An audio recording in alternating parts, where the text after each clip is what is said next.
What if I told you Iran just launched over 300 missiles at 27 U.S. military bases? And the first American casualty was reported in the UAE just hours ago. This is Iran's revenge for the U.S.-Israel strikes that killed Khamenei, and it's hitting closer to home than most realize. In the next 10 minutes, I'll break down the full damage report, Trump's terrifying response, and why this could spiral into the biggest oil crisis since 1979. Stay till the end for a map of every hit target and what it means for your fuel prices. Let's cut straight to what happened in the last 24 hours, because the fog of war makes every detail count. Saturday night, hours after Khamenei's confirmed death in the Tehran command bunker strike, Iran's Revolutionary Guard unleashed Operation True Promise 3.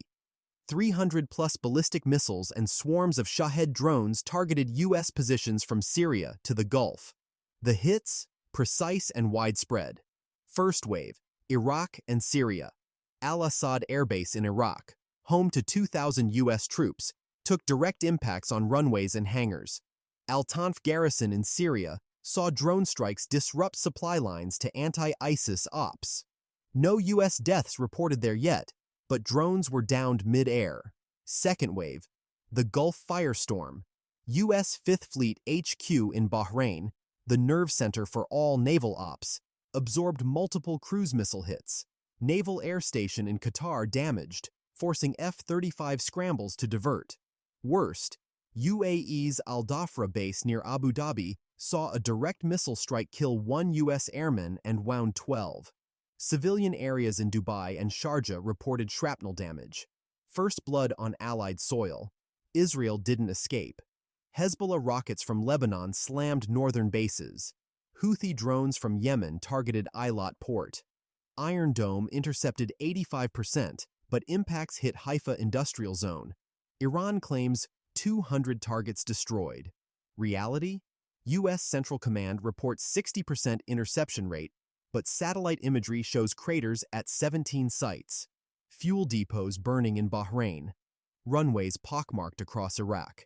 Trump's response? Chilling. Live from Mar-a-Lago. If they want war like they've never seen, they'll get force never seen before. B-2 bombers already airborne from Missouri. 2 carrier strike groups, Eisenhower and Lincoln, steaming toward Hormuz. Israel launched fresh F-35 waves at Iranian missile sites before dawn. Now, let's map this out, because geography tells the real story. Visualize the Persian Gulf as a powder keg. Iran controls the Strait of Hormuz. 21 million barrels of oil daily. U.S. bases form a crescent. Bahrain, Fleet HQ, Qatar, Air Ops, UAE, Forward Logistics, Kuwait, Army Preposition.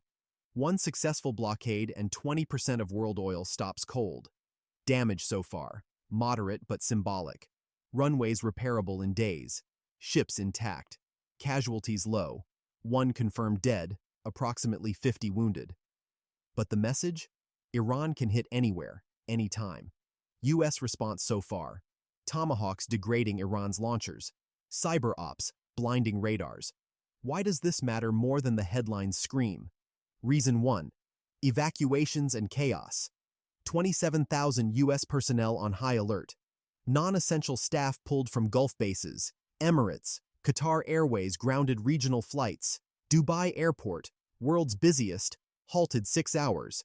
European carriers rerouting around Iranian airspace. Your next vacation?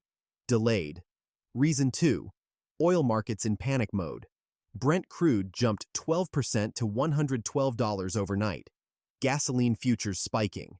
India's import bill just got 15% pricier. Petrol at 130 rupees per liter by mid-March? Likely.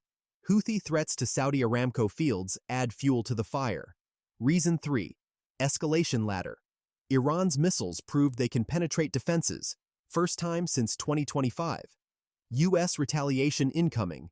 Expect submarine-launched strikes on Bandar Abbas Naval Base. Hezbollah massing 150,000 rockets. Houthis threatening Bab al-Mandeb. One miscalculation and Hormuz closes for weeks.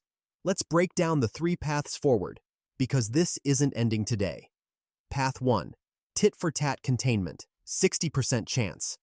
US hits Iran's launch capability. Iran claims victory, pauses attacks.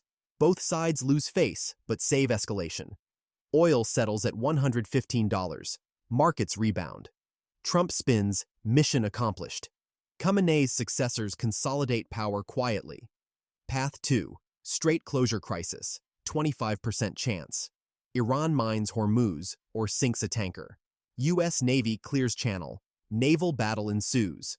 Oil hits $150 plus. Global recession. India rations fuel. Stock markets crash 20%. Lasts 2 to 4 weeks max, but feels like forever. Path 3. Regional firestorm. 15% chance. Hezbollah invades Galilee. Houthis hit Riyadh. Iraq militias storm U.S. embassy. Israel flattens South Lebanon. U.S. bombs IRGCHQ. Casualties in thousands. Russia/China condemn but stay out. Nuclear sites stay untouched, for now. No matter the path, you're affected. India. Fuel, fertilizer, edible oil imports all pricier. Inflation back to 8%. Rupee weakens. Global. Airlines bankrupt. Food riots in import-dependent nations. Supply chains freeze. This is precision warfare me.